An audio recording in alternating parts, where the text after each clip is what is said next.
Hey everybody, it's Men Cry in the Car podcast, episode 13. 13 episodes. Can you guys believe that we've been doing this for 13, well, 12 episodes, today being 13? I'm super duper excited for this platform. I'm excited for those that like, share, and follow. And if you have not already, please subscribe to the channel. It's very important that we get this podcast out there in front of all the men that need to see it, all the men that need to be supported. And today we have a special guest. You know what? I think I said it every time. But anyway, all my guests are special. Today we have Dr. Reddick himself. He is a licensed and ordained minister. And we'll be talking to him about this beautiful idea that he has created for men that are dealing with grieving. It's called the Grief Cafe. I want to bring him on because it's very important that we learn about these type of resources for our men. So let me bring on Dr. Reddick. Hello, Lynn. How are you? I'm doing well. I'm doing well. How are you? I'm doing fine. I love that introduction when you said special guest. I like to consider myself a special person. So thank you so much for the wonderful, warm introduction. Absolutely. And thank you so much for being here. I know you do a lot of great things in the community, and we will talk about that for sure. But thank you for just like having this time here with us today. There are going to be many people that come on that see us live, but then there will also be people that will watch the replay. So we want to make sure they get to know who you are and what you do. And with that being said, please tell us who you are, what you do, and the reason why we need to know you. Certainly. Well, I am Dr. Belay Reddick, but my friends call me Dr. B. I am very passionate about helping men to become better. Better in what? Better husbands, better fathers, better siblings, better children, better citizens of the community. That is my long life passion. And so that is what I enjoy doing. Who I am happily married to the most beautiful woman in the world, Shanita Kimbrough Reddick. And we have amazing 1 year old Shih Tzu by the name of Ziggy. And so I enjoy what I do. And I live here in Dallas by way of Jacksonville, Florida. I've been here for 4+ years, and I love it. I love the work that God has allowed me to do in the community.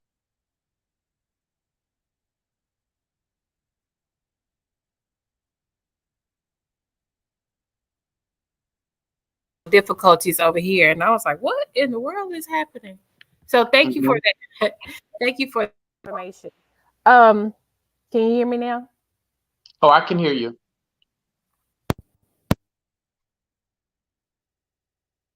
I can't hear you now, though. But I can. Okay. Okay, Yeah, there we go. I have to get rid of this. So today I'll be going without my headphones. Okay. And that's no Okay. problem. Okay. Mm. So the Grief Cafe, how did that start? Well, it's actually called Gents Talk Grief Cafe. Thank you. Um, it started as a result of my wife and I. We're members of the world famous Potter's House under the leadership of Dr. Bishop T.D. Jakes. Hmm. And so we were part of a community volunteer project that's sponsored by Mega Care, okay, United Mega Care, and they had put on a program called A Mile in My Shoes. And so we had opportunity to work with hundreds and hundreds of unhoused guests in the Dallas area. And as we were closing out that particular event, we were talking with the coordinators, and we was introducing what we do with Everyday Solace Foundation, which my wife is the founder, CEO. I'm the executive director. And we were talking about the work that we do with grieving families. And they said they started a virtual grief cafe. And I never heard of it before. So I started doing some research, and I discovered that the Grief Cafe had been around for many, many years. Actually, it started by Dr. Bernard Cortez. He started in 2004. He Okay. was an Australia doctor, psychologist, and he started it as a result of losing his wife. Okay. They were known as Grief Mortals, and it became very popular. And then in 2011, Mm-hmm. it entered the UK, and it took off ever since. So they're everywhere. They're all over the country. Some are called deaf cafes, some are called bereavement cafes, some are called just grief cafes. But I Yeah. wanted to put a little spin on it, and I wanted to call it Gents Talk Mm-hmm. because of men who grieve and they don't have an outlet. They just bottle everything up, and so that's how we came about with Gents Talk Grief Okay. Cafe. I appreciate that because So, I know you have a lot to share, and mhm. I want to make sure that you share that. I did put some comments in over on YouTube, and I'll put them on Facebook. But share that information that you and I talked about right before we got on, like what that story was for the young man that was a mentor for you, and like just share that with us because I believe like the audience really needs to hear and understand your passion for that. Certainly. So, my story, and we all have one. I served nearly 2 decades in federal prison for a nonviolent offense. And it was in 2010 that I read an article from the Charlotte Observer. Staff writer by the name of Eric Fraser was doing a year-long study on Black men in North Carolina. He was concerned that 50% of Black boys would not graduate on time. So he covered two young men in particular, um, one Danquarius Franklin, and he covered the story because he wanted society to know the challenges that young Black boys face. And so when I read that article, it did something to my inner man. I mean, it touched the chords of my spirit because reading about these young men struggling to stay in school because some of them, were growing up without fathers. They didn't have any mentors. They were being raised by a single parent. In Dan Currier's case, he was born with crack in his system. His mother used crack for her whole 9 months that she carried him. And so he had some issues, struggling in school. She was out on the streets, and basically his grandmother raised him. And so when I read that story, it just hit me. I just had that moment. What am I doing here? Why am I here? I should be out helping these young men to better themselves, but instead I'm in here serving time because I was selfish, thinking about myself, thinking about ways to make fast money. And I started telling myself, if I was out, I can do much more than being on the inside. And so I just wrote a letter to the newspaper, wrote a letter to Mr. Frazier, told him who I was, told him where I was doing time at. At the time, I was at a federal prison in South Carolina. Um, he ended up sharing my letter with Dan Aquarius, and he and I built a relationship, and we started corresponding uh, ever since then, up until his death. Um, I told him if he graduated, which he did in 2011, that we'll write a book together. And we did. We wrote a book called There's No Danger in the Water, encouraging Black men to become mentors. And that was the motivation for him to graduate because he wanted to have his name associated with the book. And we made Mhm. plans. Those plans were when I came home that we'll do a national book tour. He had already gotten many celebrities to take pictures with him with the book because he worked at a comedy club in Charlotte. And so people like D.L. Hughley, people like Damian Wayans, John Witherspoon, and many others had taken pictures with the book. And we were just so excited and we were looking forward to this. But Mhm. then I got this story, the news that he got killed, unfortunately. So that never came about. And so here we are doing something in his honor, which is the Grief Cafe, Gents Talk Grief Mhm. Cafe. Mhm. I think that's such a beautiful story because it's like I don't want to say full circle, but you ended up being in a place that you were in captivity, literally in captivity, but you didn't allow your mind to be there. You were like, okay, what am I doing here? I can be doing something. And then being able to be connected to this young man that clearly you had an impact in his life. And y'all did some really great things together. And then you come to find out that he's no longer with us. Tell me about that emotion when you found out what happened to him. What was that like? Like what how did that impact you? Well, let me just add to that. He and Okay. I had never, ever met in person. Mm-hmm. All of our communication was by telephone, a prison phone, and by a U.S. postal mail.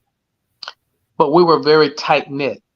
And Mm-hmm. so I never missed a week not talking to him or writing him a letter, sharing photos.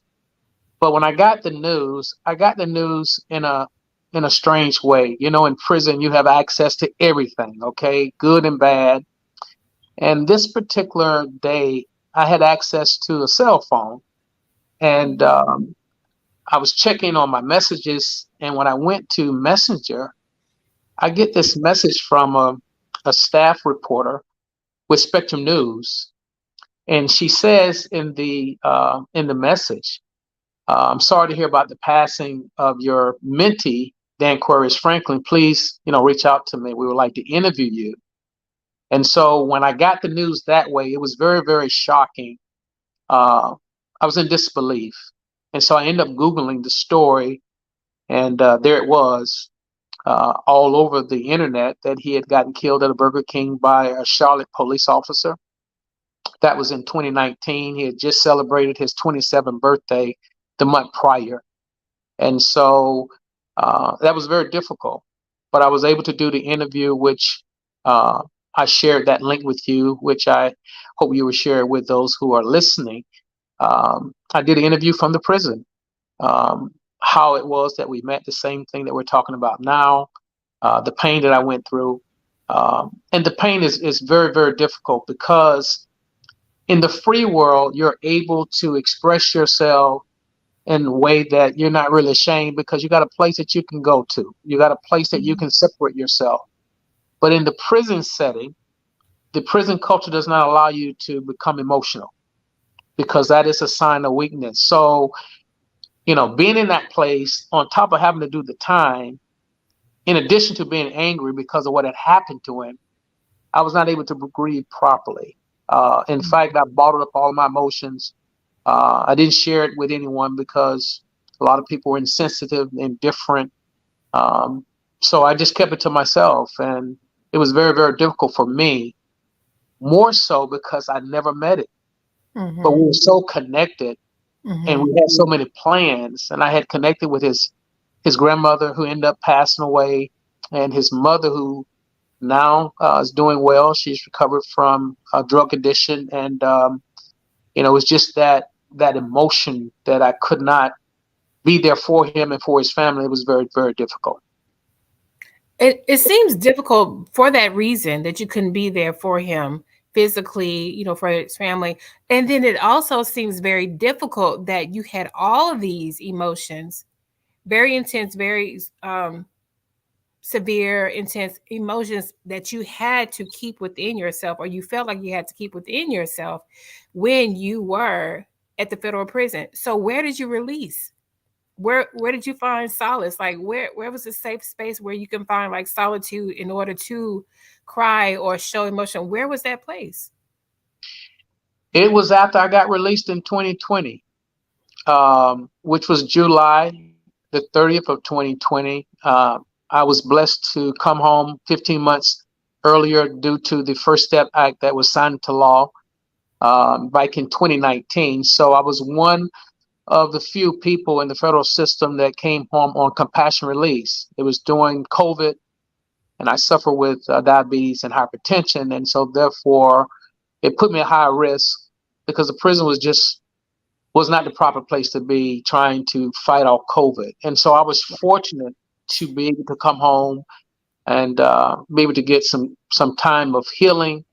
And to me, I just felt that was just a blessing, not only to come home early as a result of COVID, but being able to come home to properly grieve. Hmm.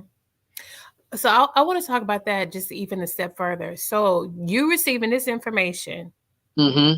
there's nothing you can do about it, but just hear it, accept it. You're not able to express yourself in the prison system, you only are able to do that after a year after you are released in 2020. So what were the actions, what were the behaviors when you had to keep all that bottled up on the inside? Because I'm sure a lot of men still feel like, okay, I'm not in prison, but I still can't show these emotions. So what was that? Like, how did you interact? Like, what were the actions? What were the behaviors when you had to keep that within and not be able to share those with other people or those around you? Well, I want to say this as a caveat that people that grieve, especially men, and I'm going to say black men, okay? I don't want people to think that all men, black men, grieve the same way, where we're angry and we have issues to where we carry it and take it out on our families, our loved ones. That was not the case with me. I was not uh, to the point to where I was boiling over with rage. Um, I just shut down. I was trying to keep a face that everything was good because I was known throughout the Federal Bureau of Prisons for the number of inmates that I've helped get their GED, obtain a GED certificate. I was known throughout the Federal Bureau of Prisons for putting on, highly effective reentry programs. And a lot of the things that I did, I was able to get, media attention from within inside the federal system. Um, but there was a change. People noticed that I didn't have that same personality. I didn't have that same, eye contact. I was just quiet. I was shutting down. I used to work out a lot. I was missing working out with my workout team. There were many times I didn't go to the cafeteria to eat. I just stayed within my cell. And so it was obvious that people were able to pick up there were some things that was going on with me, but I didn't discuss it because I didn't emotionally and intellectually, I did not want to believe that he was gone. So that was my way of coping. Mm-hmm. So how did it affect you physically? Did you find yourself like getting more medical issues or your medical issues increasing? Did you have like somatic complaints? Because keeping all those emotions on the inside where they're nowhere to go, how did that affect your body physically? Well, as I stated prior, I have high blood pressure, hypertension, Mm-hmm. and I'm a diabetic. So one of the things that I noticed is that my sugar level was out of control and my high blood pressure was out of control. Not because of just of this issue alone, but because I neglected to take the medicine. Um, I just went into a depression, if you will, Mm-hmm. and I didn't know there was such thing called prolonged grief disorder, but I believe that that's what I was experiencing. So I neglected to do a lot. I normally got my hair cut every week. I wasn't getting my hair cut. I just started disassociating myself Mm-hmm. from a lot of the men that I was always around, including those in the chapel service. I was a worship leader there. Um, I just gave that. Um, I just gave that particular duty to someone else. I just told them I needed time to, to reflect that I was going through a period of, feeling down. And so they would tell me, we're praying for you and, we're here to talk to you. But I never shared it with anyone. Mm-hmm. What would you say to any man that's doing that right now, shutting down, not sharing their feelings, keeping it all bottled up on the inside, when there's a lot of like legitimate reasons to have these feelings? Like, what would you say? I would say number one, it's not healthy. So when you talk about mental health, one of the things that I recommend, and that is being able to talk about it. When you don't talk about it, and I'm talking to men directly that are, that are listening to this podcast, whenever you don't talk about it, it's not healthy, number one. And number two, there's a ripple effect. It affect your family, affect your community, affect, those that are around you. And so you must talk about it. And I understand the societal norm. I understand that we're taught, to be strong, to be solid, not to shed tears. But unfortunately, that has a lot of men to the point to where they're not healing properly because they believe that they have to be a certain way. They have to be stoic. They have to be, that person everyone else has to go to. But my question is, who do you go to? Well, when you need someone to talk to. And so I discovered that number one, you need to talk about it. And number two, you need to be able to be involved in activities. I was heavily involved with two activities. I love to play chess and I love to play handball. But those things I just pulled away from because I couldn't focus. And anyone who knows about chess, you have to be able to focus because that is a focus driven game. Mm-hmm. And I couldn't focus. Normally, when I would smash guys into playing chess, they were beating me. And I'm talking about guys who I normally wouldn't even play. Uh, they were just taking advantage of a situation they wasn't aware of. So I knew then that I was affected in many ways, physically and as well as emotionally. Yeah. So thank you for that because I know I speak on mental health pretty much anytime I come on live. Hmm. And people listen, but it seems like it's different when a male is saying it to another male. And I get it because a lot of men do feel safe with me because I have Hmm. clients that are on my caseload and they do feel safe with me.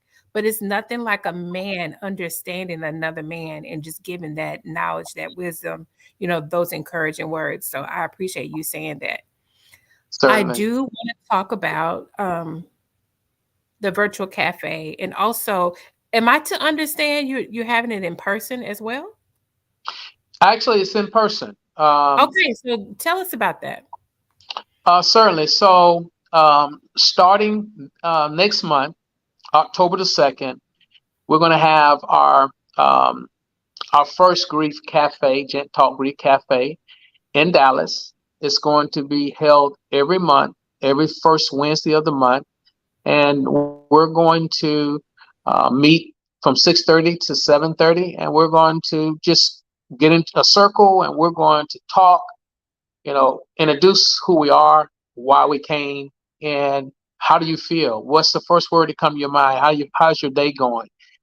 There's not going to be any psychologists or any type of therapists, mental health professionals there. It's just there's going to be a group of guys who are going to connect with each other, going to build friendship with one another, and we're going to talk about what it is that hurts us the most with the grieving process. Now, when I talk about grief, I don't want to run anybody away because oftentimes we think of grief as the loss of a loved one, but that is not the definition of grief. Grief is simply a loss of anything. It can be a breakup, it can be a divorce, it can be a separation, it can be the diagnosis of a terminal illness, it can be, the death of a loved one, it can be a job loss, you Mhm. know, uh, even moving to a new place. You're going through that period of loss. Yeah. And I discovered that, many people only associate grief with death and Mm-mm, bereavement, but that's not the case. mm-mm. And so I'm glad you said that because again, like when I shared the information about that, that's what some of the men came back to tell me. Lynn, Hmm. I'm not grieving. I haven't lost anyone. I'm like, no.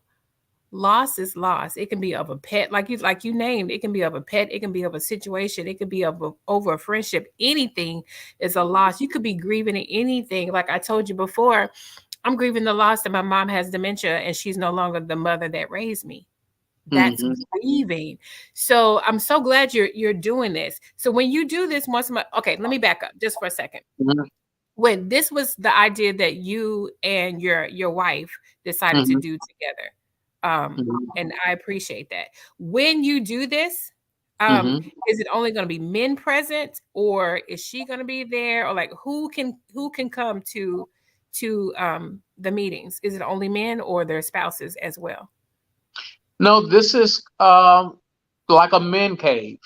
It's only men because men don't have an outlet and men don't really like to share things with other people, especially amongst themselves.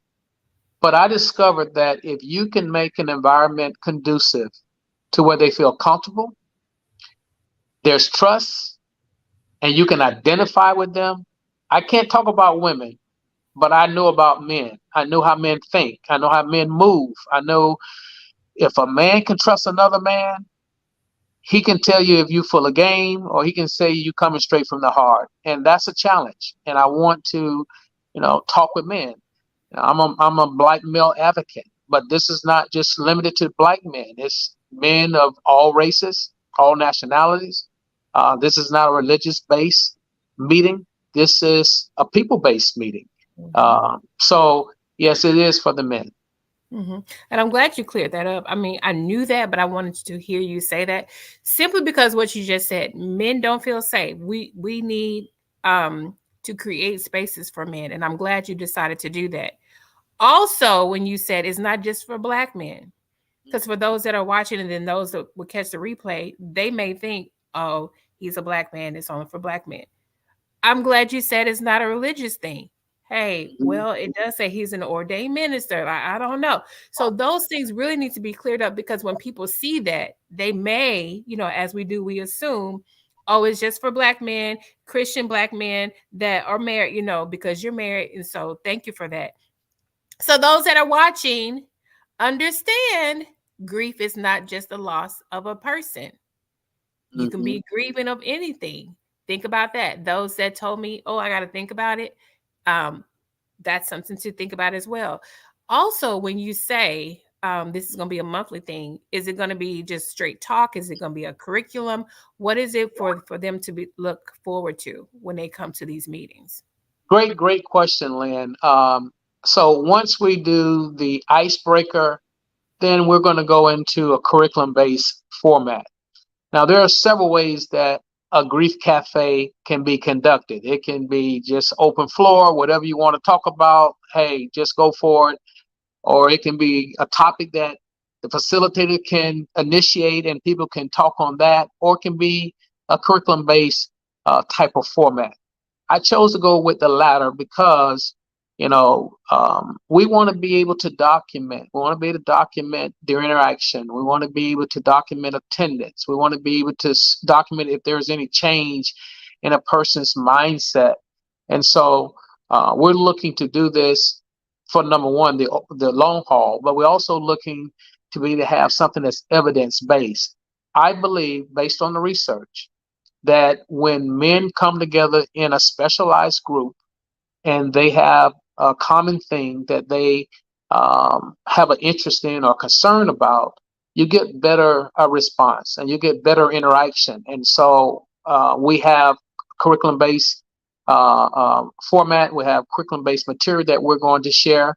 It's not going to be like a class, it's just going to be some exercises that we're going to do, and we're going to talk about it amongst ourselves. And that way we can create positive and healthy dialogue. So, great question. Mm-hmm. Also, part of that, are you at liberty to say like what are the different categories are in the curriculum for those that really want to get more answers? Well, for example, there might be an exercise that would say, what is it that is making your healing process so difficult in this loss? Everybody grieves differently, Mm-hmm. but grief is universal. Think about that. It's universal. It's been around since Adam and Eve was created. All right. So grief is long term. Okay. So we understand that people don't grieve the same. There are different stages of grief. Everybody's not at the same stage, at the same level. Some people grieve within, 6 months, some take a little longer. But we want to be able to use activities or exercises for the participants to be able to engage into a conversation. So that is one example. Another Mm-hmm. example would be, um, what do you do to keep their memory alive? So there are different exercises. Okay, good. And so I'm just thinking about the questions that I Hmm. would ask if I was coming to that. Is this going to be a large amount of men that can come? Is it going to be an intimate setting? How many people would you be expecting on a monthly basis, or in your mind, like you desire a certain number of men? So we want to keep it at 20 because, again, we wanted to be an intimate setting. When the Grief Cafe was originally started, it was started with, a small group in mind. Mhm. Um, the founders, creators, they found out that it works best that way. Some are, petrol, that they just don't have an ending. In this case, the Gent Talk would go on for about 4 months, and then we will start a new group. But the old group, or the group that had participated during the first session, there will be a weekly huddle where they will be able to communicate with one another, including myself, to let us know how things are going with them. If they have any questions. And another thing I want to add, Lynn, to this meeting, these sessions. Not only do we have a curriculum-based format, but we also will provide them with an umbrella of resources that are available for them in the local area. So let's say, for example, someone needs help in trying to get a GED. Maybe their loved one have encouraged them to get their GED, and they find this probably the best time to get it done. So we would have someone to come in from a local college to talk about how they can go and get their GED, or maybe someone needs a job. So we'll have someone to talk about, that they have openings available. So this is not just going to be a regular support group. It's going to be a group that is going to be full of resources that are available that was not known to the group.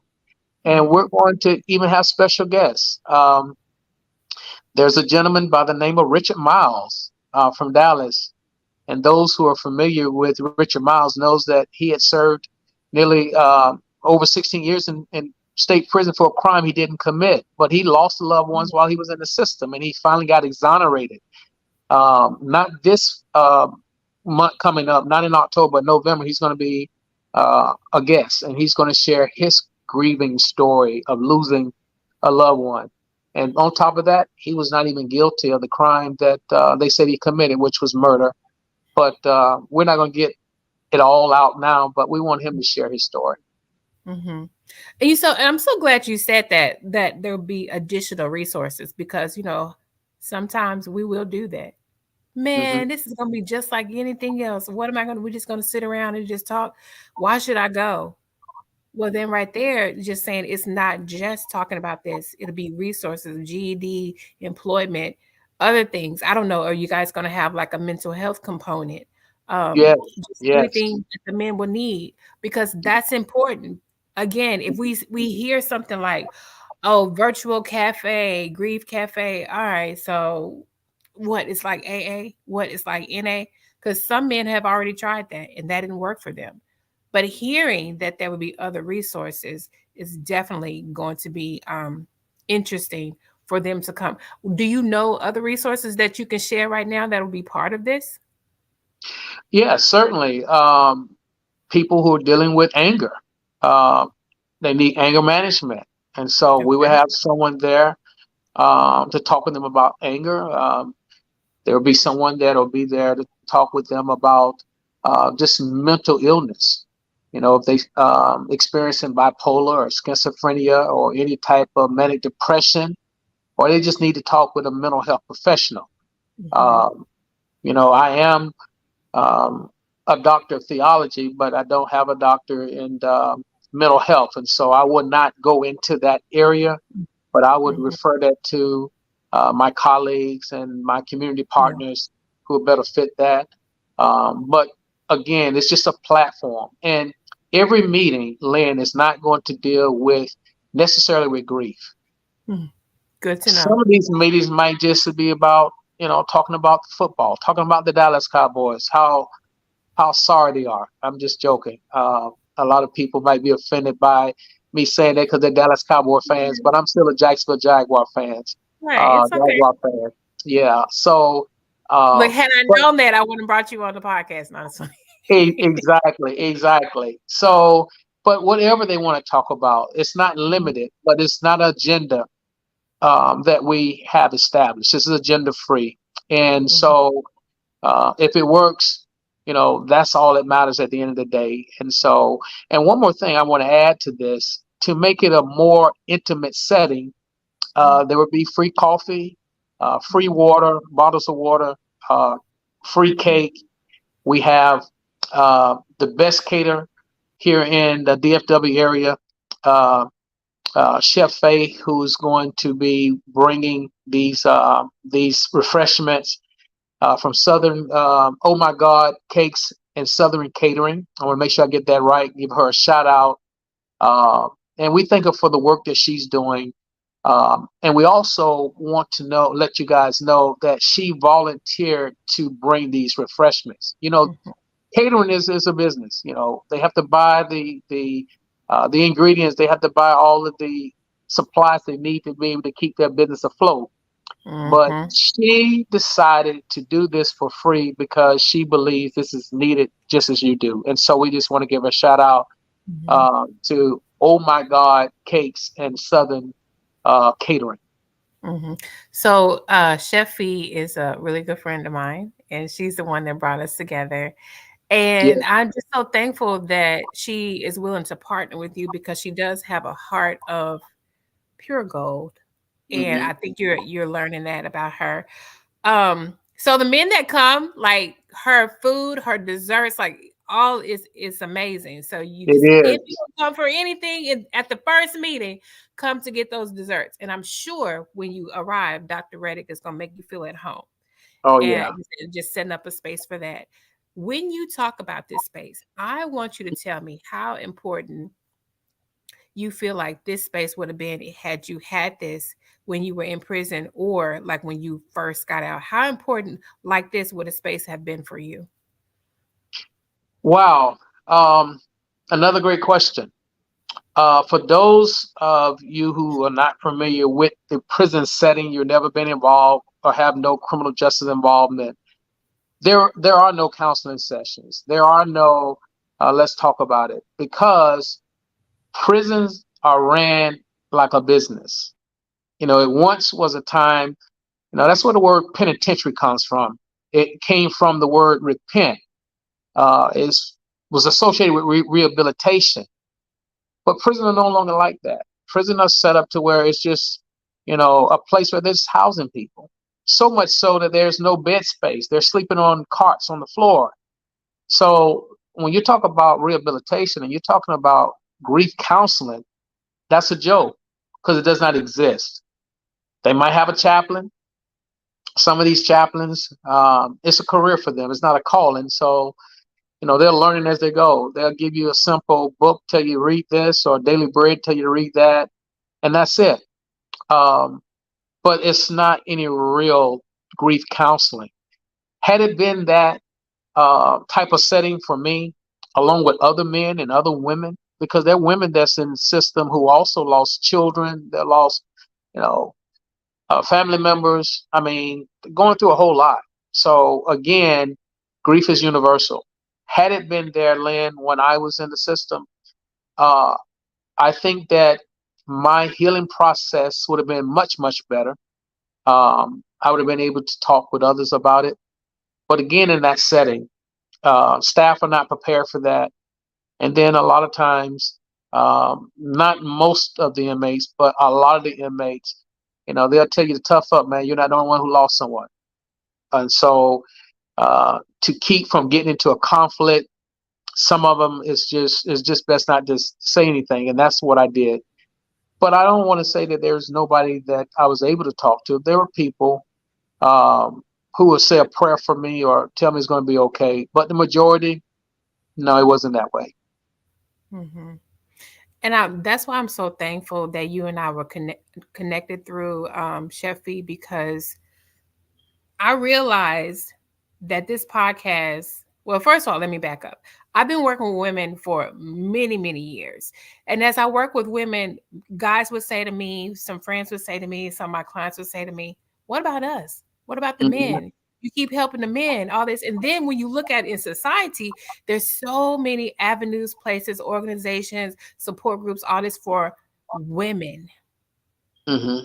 And so when this podcast came about, it definitely wasn't mine. It was an idea that God had placed in my heart because so many men have been asking. And I was just like, one day, I don't know how I'm going to work with men. However God shows me, that's what I'm going to do. So that was created. And then when I found out about, the cafe, I was just like, how wonderful now men are now being seen, heard, and supported. Mhm. Because so many times, now I'm just speaking about the men that I know. Now I want you to chime in on this as well. So many times, the men that I know that are related to me or just my loved ones always feel like they are left out. There's so many things for women. What about us? Who's going to listen to us? We have to be providers. We got to be this. We got to be that. Can we be soft? Can we be emotional? Can we be all these things? And without what you're doing and what I'm supposed to be doing on this podcast, there's no way they're going to feel safe. There's like no avenue to feel like, all right, so you see me, you hear me. Like finally somebody gets it. What are your thoughts on that? Well, I want to commend you for the direction in which you're taking your podcast. And may I say, I love the name Men Cry in the Car. But I want to add this to that piece. Men not only cry in the car, but men cry in the shower, men cry in the closet, men cry, in the crack house. Men cry everywhere.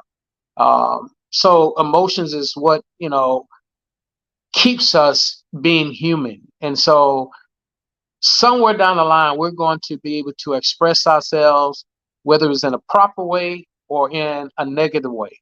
And I believe this, Lynn, chiming in on what you just asked me, I personally believe that with the tragedies that are occurring with our men today, with our children in school, with these school shootings, what happened not too long ago with the Dallas police officer who had got, a shot, killed in his cruiser by the man who thought he was hearing from aliens and all these type of things.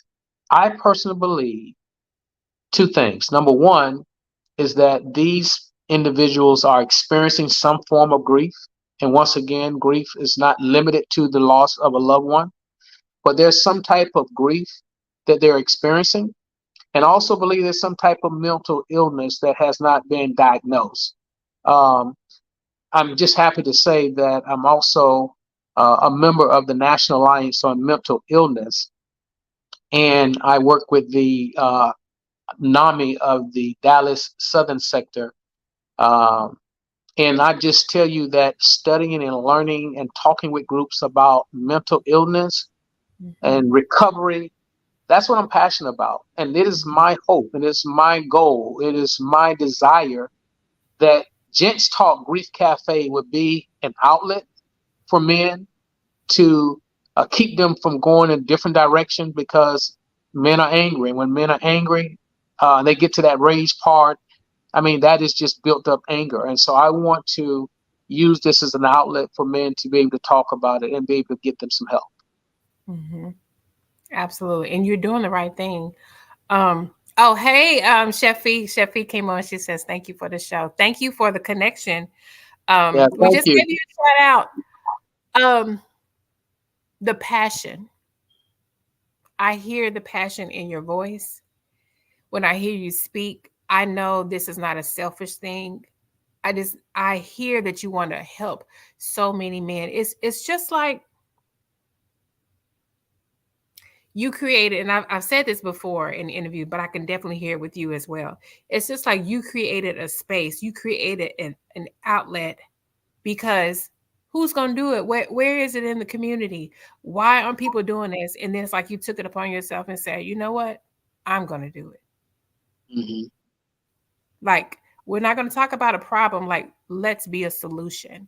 And I hear Hmm. this being a solution for men that don't want to go to counseling, Hmm. for men that are learning to trust, for men Hmm. that want a community, for men that maybe just say, hey, I don't really have that many friends. Maybe this is a way for me to get a friend.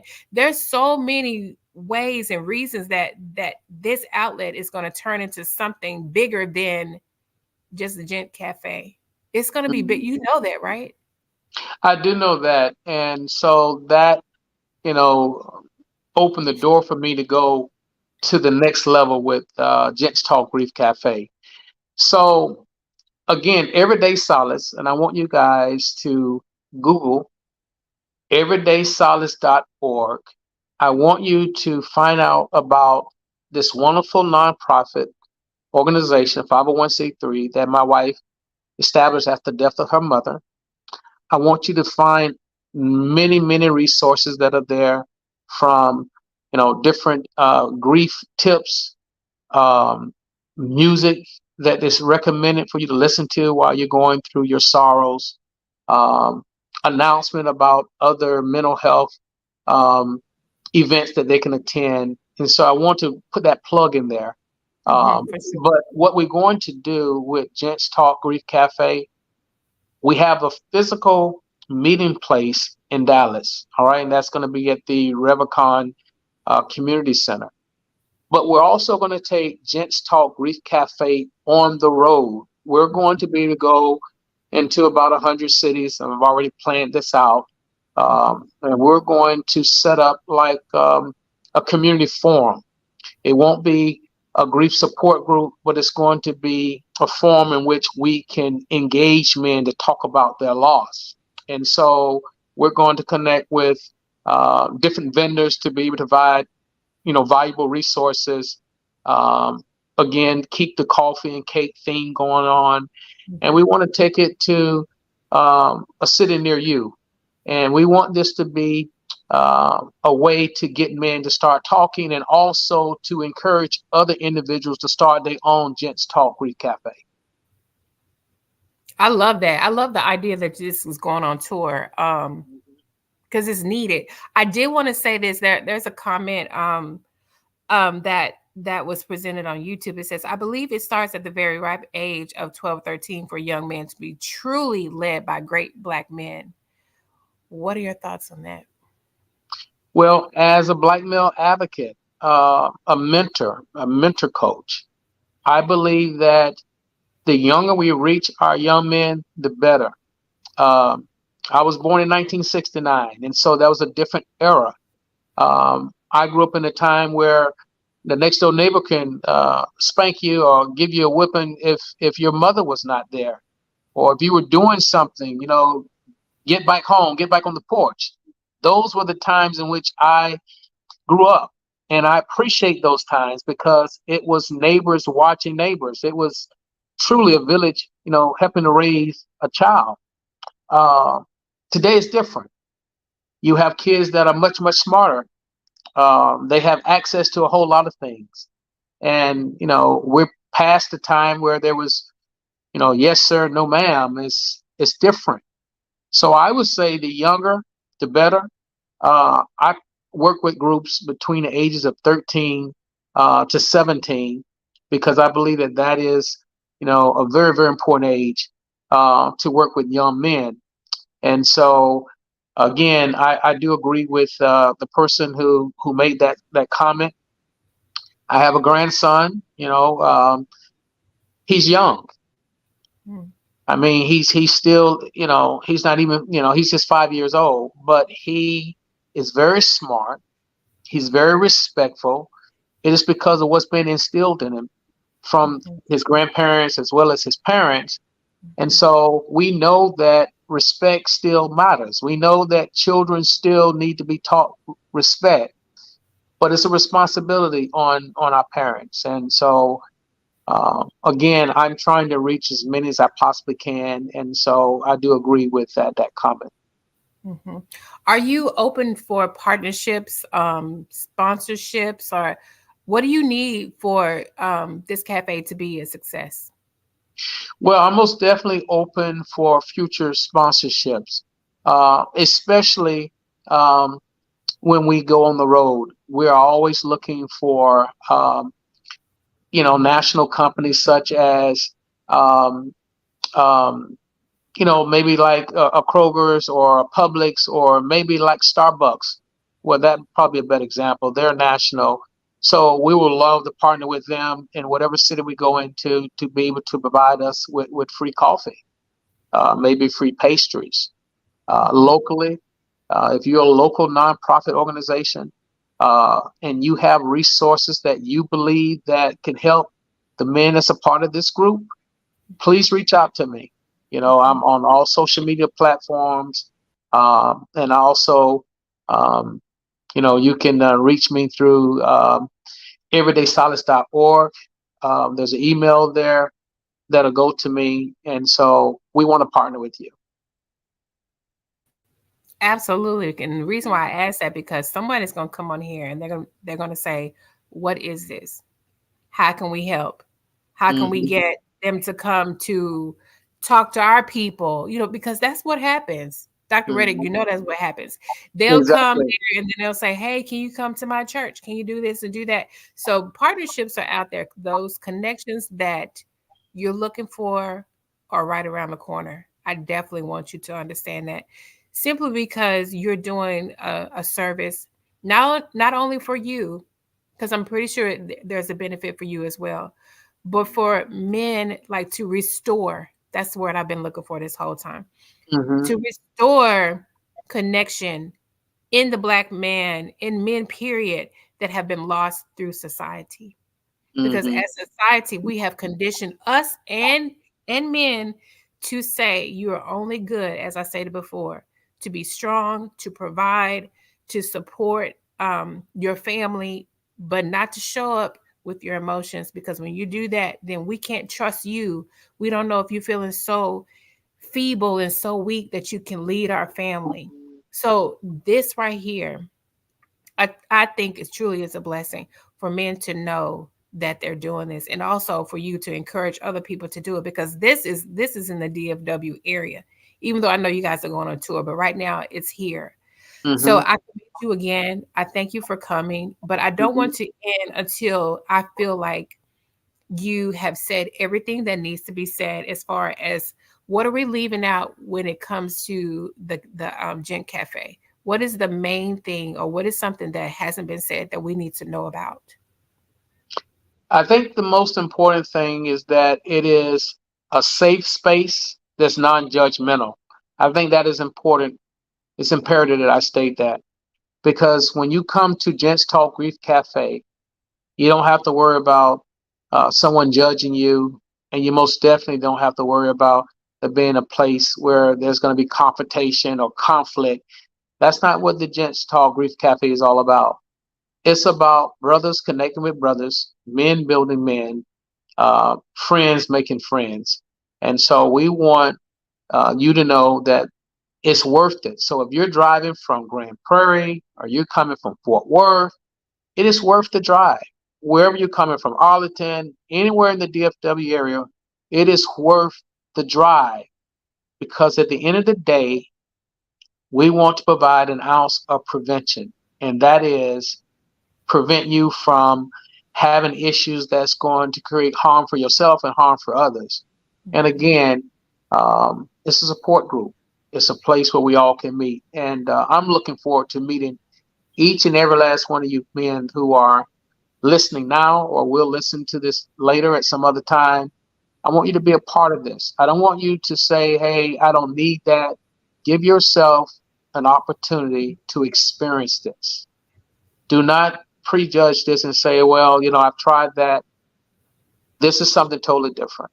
Okay. Mhm. I don't want you to give up on yourself. Your loved one deserves that. You deserve that. Just know that there is help available, but you must be willing to want the help.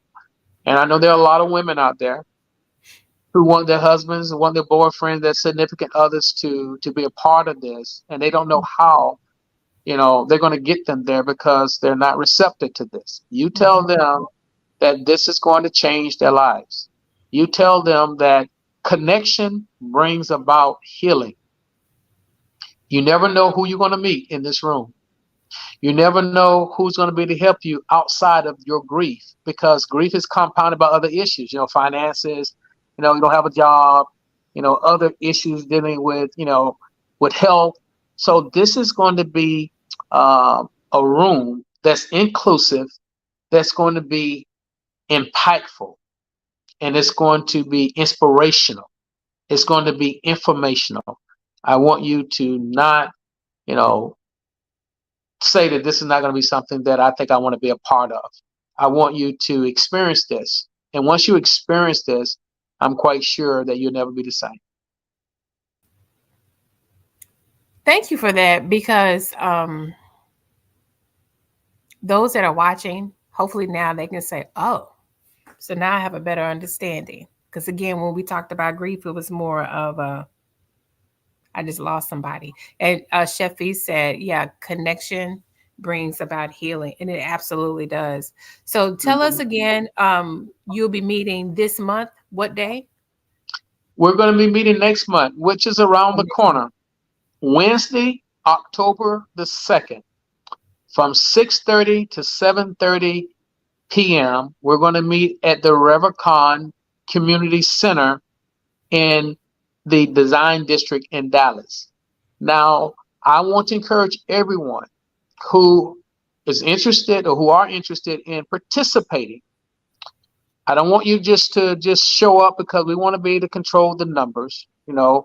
So I want you to go to Eventbrite, because this event is listed on Eventbrite. Okay, Grief Talk, Gents Talk, Grief Cafe, and I want you to reserve your spot. Okay, reserve your spot. Again, it is free, but we most definitely want to have a number count of how many people is going to be there, and the tickets are limited. Okay, and so I want to encourage you to go to Eventbrite, look up Gents Talk Grief Cafe, reserve your spot. These are free tickets. Okay, uh, and if you know some people that want to come, hey, invite them to come.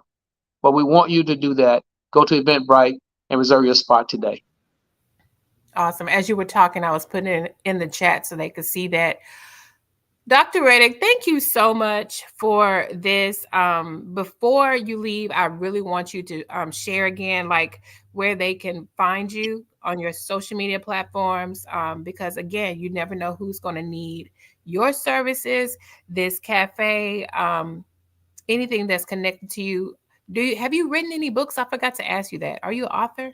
Yes, I have. I've written 3 books, and I wrote all 3 books while I was in prison.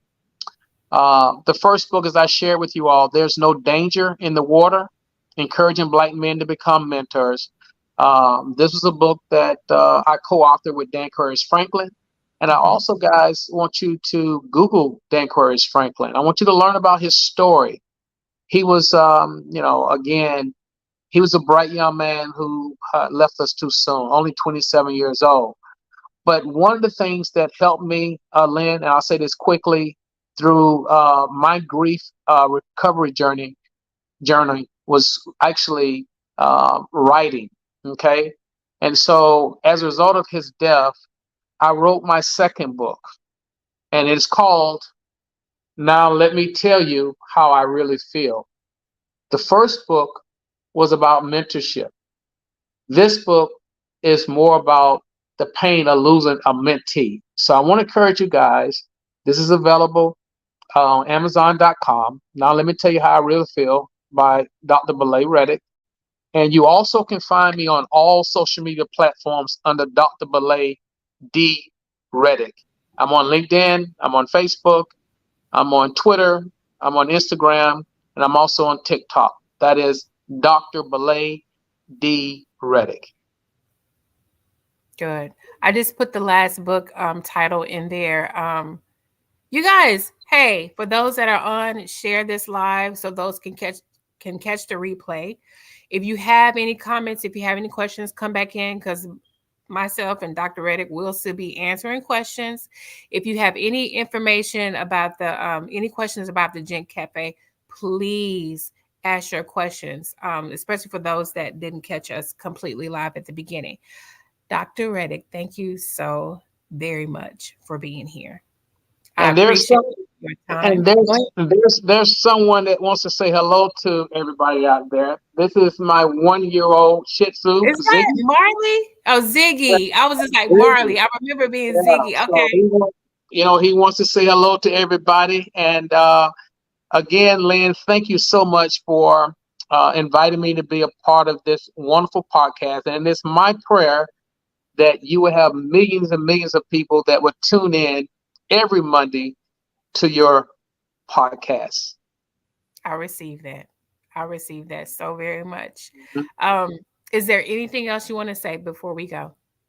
Just want to say thank you, and thank you to all of those who took the time to listen to this podcast. Much love and respect. Thank you. Thank you. I appreciate you. Don't leave. I want to say something to you right before we get off. Okay, I'm just going to take you off screen. Okay. Thank you. Everyone, thank you so much again. This has been Men Cry in the Car podcast. Your host, Lynn Meyer. You already know. Please share this podcast with all the men that you love. Mothers, daughters, sisters, wives, doesn't matter. Even, hey, you got a homie, you got a best friend, you got whatever. Share, subscribe to this channel. This channel is going to change lives for real, y'all. I'm telling you. But as always, as I say before I close, I see you, I hear you, and I support you. Have a good one.